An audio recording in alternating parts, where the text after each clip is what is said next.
முக்கியமாக நோன்பின் மூலமாக சில 10 சிறப்பு அம்சங்களை இந்த உம்மத்திற்கு அல்லாஹ் தருகிறான். முதல் விஷயம் என்ன? நோன்பு தருகிற முதல் செய்தி அல்லாஹ் சொல்கிறான், உங்களை இரையச்சம் உள்ளவர்களாக புடம்போட்டுக் கொள்வதற்கு, உங்களை இரையச்சம் உள்ளவர்களாக நீங்கள் மாற்றி மெருகேற்றிக் கொள்வதற்கு நோன்பு உங்களுக்கு மிகப்பெரிய பக்கபலனாக இருக்கும்.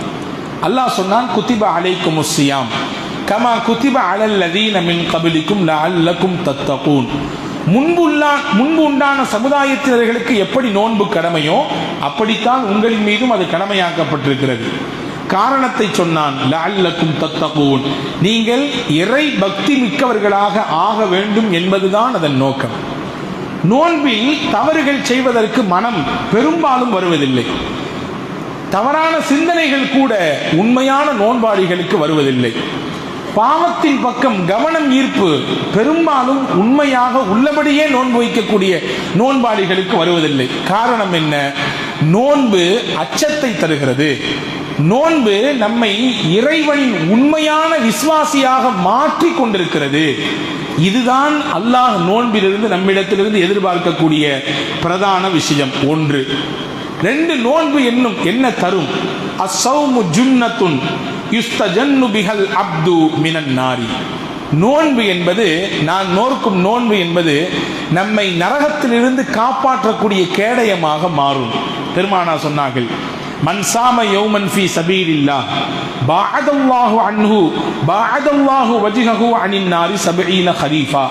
யார் அல்லாஹ்விற்காக வேண்டி ஒரு நாள் நோன்பு வைக்கிறாரோ அல்லாஹ் அவருக்கும் நரகத்திற்கும் இடையிலே எவ்வளவு தூரத்தை ஏற்படுத்துகிறான் என்றால், 70 ஆண்டுகள் ஒருவர் பயணித்தால் எவ்வளவு தூரம் பயணிப்பார், அவ்வளவு தூரத்தை ஒரு நாள் நோன்பு வைத்த நோன்பாளிக்கு அல்லாஹ் தருகிறான். ஒரே ஒரு நாள் அல்லாஹ்விற்காக வேண்டி ஒரு நாள் நோன்பு வைத்தால் அவருக்கும் நரகத்திற்கும் இடையிலே சுமார் 70 ஆண்டு கால தூரம், பயணத்தின் தூரம் அளவிற்கு இடைவெளி கொடுக்கப்படுகிறது என்றார்கள் பெருமானா ஸல்லல்லாஹு அலைஹி வஸல்லம். அப்ப நோன்பு நரகத்தை விட்டு தடுக்கும் கேடயமாக மாறுகிறது. 3வது சொன்னார்கள், நோன்பு மன இச்சையை கட்டுப்படுத்துவதற்குரிய மிகப்பெரிய மருந்தாக இருக்கிறது. மனது அலைபாயாமல் தடுப்பதற்கு நோன்பு ஒரு மிகப்பெரிய சாதனம். மனதில் தீய எண்ணங்களும் தீய சிந்தனைகளும் கற்பனைகளும் வராமல் தடுப்பதற்கு நோன்பு அது மிகப்பெரிய ஒரு ஆயுதமாக இருக்கிறது. பெருமானா சொன்னார்கள், நமக்கெல்லாம் தெரியும், நிக்காஹின் மேடையிலே படிக்கப்படக்கூடிய ஒரு ஹதீஸ், யா மாஷர ஷபாப், இளைஞர்கள் கூட்டமே, மனிஸ்ததா மின்குமுல் பாஅத ஃபல்யதஸவ்வஜ். பெருமானா சொன்னார்கள், நீங்கள் உடலாலும் பொருளாலும் சக்தி பெற்றிருந்தால் நீங்கள் திருமணம் முடித்துக்கொண்டு இல்வாழ்க்கை வாழுங்கள். சொல்லிட்டு அடுத்து சொன்னாங்க, ஃபமல்லம் யஸ்ததி ஃபஅலைஹி பிஸ்ஸௌம் ஃபஇன்னஹு லஹு விஜாஉன். யாருக்கு இந்த 2இல் ஏதோ ஒன்று குறைபாடு இருக்கிறது, உடலில் ஏதோ குறைபாடு, எனவே இல்வாழ்க்கையில் ஈடுபட முடியாது, அல்லது மகர் கொடுக்கும் அளவிற்குண்டான திராணி, அந்த பொருளாதார வளர்ச்சி அவரிடத்தில் இல்லை என்றால் நீங்கள் நோன்பு வையுங்கள்.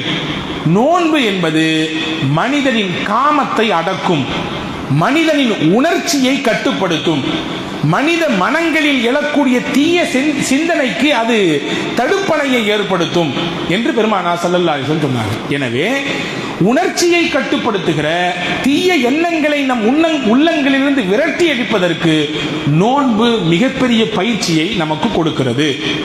4வது, நோன்பு ஹஜ்ரத் பெருமானா சொன்னார்கள், லா மிஸ்ல வலா ஐதுல, நோன்புக்கு சரிசமமான எந்த அமலும் உலகத்தில் இல்லை.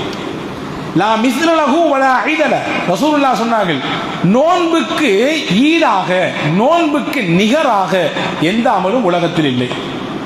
தொழுகை நோன்புக்கு ஈடாக இல்லை, ஹஜ்ஜி நோன்புக்கு ஈடாக இல்லை, அள்ளி அள்ளி தரும் தர்மம் ஜகாத் கொடை நோன்புக்கு ஈடாக இல்லை. எனவேதான் நண்பர்களே, அல்லாஹ்வே இதற்கு கூலியாக ஆகிறான். நீங்கள் ஒன்றை கவனிக்க வேண்டும், உலகத்தில் அல்லாஹ் ரப்புல் ஆலமீன் எப்படிப்பட்ட படைப்பாளன் என்றால், எப்படிப்பட்ட ஏக இறைவன் என்றால், அவனுக்கு ஈடு இணை கிடையாது. தன்னை பற்றி சொல்லும் பொழுது அல்லாஹ் சொன்னான், குல் ஹுவல்லாஹு அஹத், அவன் தனித்தவன்.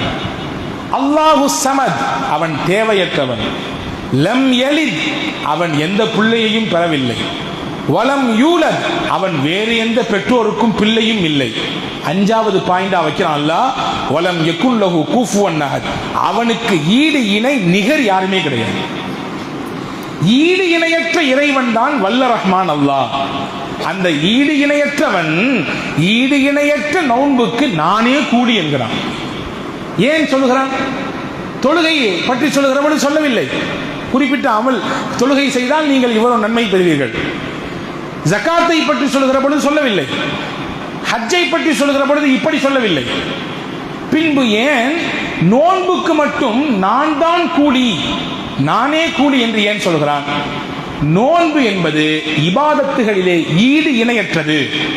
எனவே வணக்க வழிபாடுகளில் ஈடு இணையற்ற இறைவனான அல்லாஹ் இணையற்ற இபாதத்தான நோன்புக்கு அவனே கூலியாக மாறுகிறான். சொல்லிட்டு அல்லாஹ்வின் தூதர் அந்த ஹதீஸை விவரிக்கிற பொழுது சொன்னார்கள், யதஉ தஆமஹு வ ஷராபஹு லி எனக்காக வேண்டிதான் என் அடியான் சாப்பாட்டை தவிர்க்கிறான், குடிமானம் குடிக்காமல் இருக்கிறான், பகல் நேரங்களிலே தன் மனதுக்கு நெருக்கமான கல்புக்கு இனியவளான தன் மனைவி இல்லாதோடு இல்லறத்தில் இணையாமல் இருக்கிறான். இதுவெல்லாம் எதற்கு? யாராவது பார்த்து தெரிஞ்சுக்க முடியுமா? நோம்பாளியை வெளியேந்து பார்த்து தெரிய முடியுமா நீ நோன்பு வச்சிருக்கீங்களா இல்லையா என்று? தெரியாது. எனக்காக வேண்டி செய்கிறான், என்னை திருப்திப்படுத்த செய்கிறான். எனவே அந்த மகத்தான நோன்பை அந்த அடியான் நோற்பதினாலே நான் தான் அதற்கு கூலி.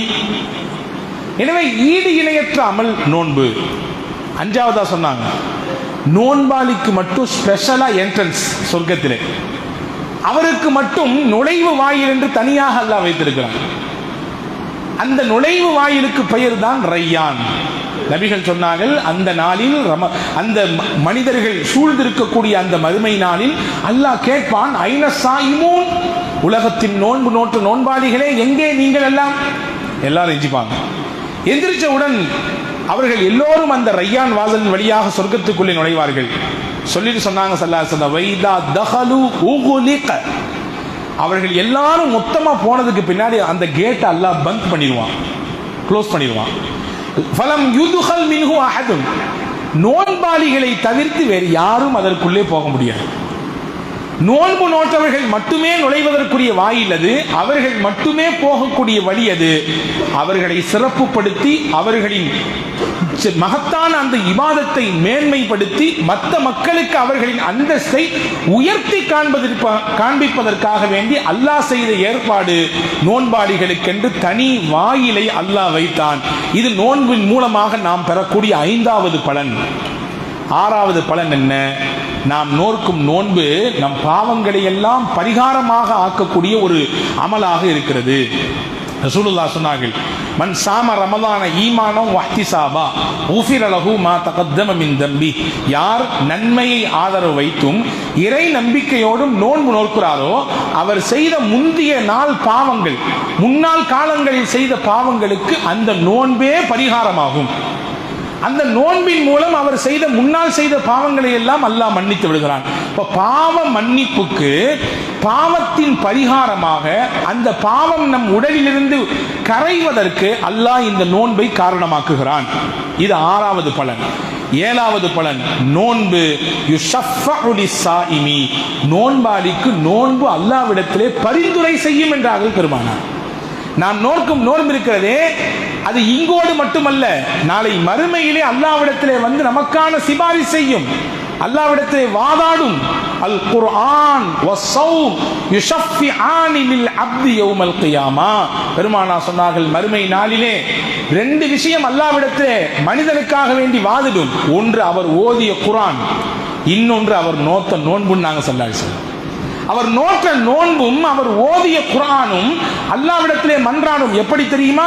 ஐ ரப் மனஅதுஹு அத்ஆம் வஷ்ஷஹவா பின்னஹார் ஃபஷஃபிஅனி ஃபீஹி, இறைவா ரமலானின் காலத்திலே பகலெல்லாம் இவர் பசியோடு இருந்தார், நான் அவரை சாப்பிடக்கூடாது என்று தடுத்திருந்தேன், குடிக்க கூடாது என்று தடுத்து வைத்திருந்தேன், உன் உள்ளத்திற்கு இணக்கமான உன் இல்லாலோடு இல்லறத்தில் இணையக்கூடாது என்று தடுத்திருந்தேன். எனவே நான் அவரை தடுத்து வைத்ததினாலே அவர் தடுப்பாக எடுத்து தன்னை அவர் ஒரு கட்டுப்பாட்டுக்குள்ளே கொண்டு வந்து விட்டார். எனவே இவருக்காக வேண்டி உன்னிடத்திலே நான் சிபாரிசு செய்கிறேன், என் சிபாரிசை நீ கட்டாயம் ஏற்றுத்தான் ஆக வேண்டும் என்று நோன்பு அல்லாஹ்விடத்திலே மன்றாடும், அடம்பிடிக்கும் என்றார்கள் பெருமானார் ஸல்லல்லாஹு அலைஹி வஸல்லம். அந்த நோன்பின் மூலமாக பெறுகிற 7வது பலன் இது. 8வது, நம் அந்தஸ்து அல்லாஹ்விடத்திலே உயர்வதற்கு நோன்பு முக்கிய காரணமாகிறது. நபிகள் சொன்னார்கள், லிஸ்ஸாயிமி ஃபர்ஹதான், ஒரு நோன்பாளிக்கு 2 விதமான சந்தோஷத்தை அல்லாஹ் தருவான். ஒன்று, அவர் நோன்பு திறக்கிற பொழுது மகிழ்ச்சி, அந்த நீரை பருகியவுடன், பேரித்தம்பன கனியை சுவைத்தவுடன், ஒரு 14 மணி நேரம் பசியோடு காய்ந்த வயத்தோடு இருந்தவர் தண்ணீரை அல்லது குளிர்பானத்தை குடித்தவுடன் ஏற்படக்கூடிய ஒரு மகிழ்ச்சி, ஆனந்தம். 2வது ஸல்லல்லாஹு சொன்னாங்க, வ ஃபர்ஹத்துன் இன்த லிகாஇ ரப்பிஹி, நாளை மறுமையிலே அல்லாஹ் இந்த நோன்புக்காக வேண்டி அந்த அடியாருக்கு தரக்கூடிய அந்தஸ்துகள், உயர்வுகள், அதை பார்க்கிற பொழுது அவருக்கு ஏற்படக்கூடிய ஆனந்தம். அப்படின்னா என்ன அர்த்தம்? அந்த ஆனந்தம் எப்படி இருக்கும்னா, நோன்பு திறக்கிற பொழுது ஏற்படுகிற ஆனந்தத்தை விட பன்மடங்காக இருக்கும். ஒரு 14 மணி நேரம் வெறும் வயிற்றோடு பசியோடு அந்த தாகத்தோடு இருந்து அந்த நீரையும் அந்த உணவையும் குடித்தவுடன் நம்மை அறியாமல் ஒரு புத்துணர்ச்சி ஏற்படுகிறது, மனதிற்கு இதமான ஒரு மகிழ்ச்சி பிறகுகிறது, ஒரு ஆனந்தம் ஏற்படுகிறது. இந்த ஆனந்தத்தை விட 100 மடங்கு இல்லை, 1000 மடங்கு இல்லை, 1,00,000 மடங்கு ஆனந்தத்தை அல்லாஹ் இவர் நோற்ற நோன்புக்கு கூலியை, அந்த அந்தஸ்தை அல்லாஹ் மறுமையிலே காட்டுகிற பொழுது ஏற்படும், அல்லாஹ் எவ்வளவு பெரிய அந்தஸ்து எனக்கு இந்த நோன்பு வாங்கி தந்திருக்கிறது, வாழ்க்கையெல்லாம் ரமதானாக இருந்திருக்கலாமே, இன்னும் அந்தஸ்தை பெற்றிருப்பேன் என்று மனிதன் நினைப்பான். 8வது பலன், நோன்பின் மூலமாக நம் அந்தஸ்துகள் அல்லாஹ்விடத்திலே உயர்த்தப்படும்.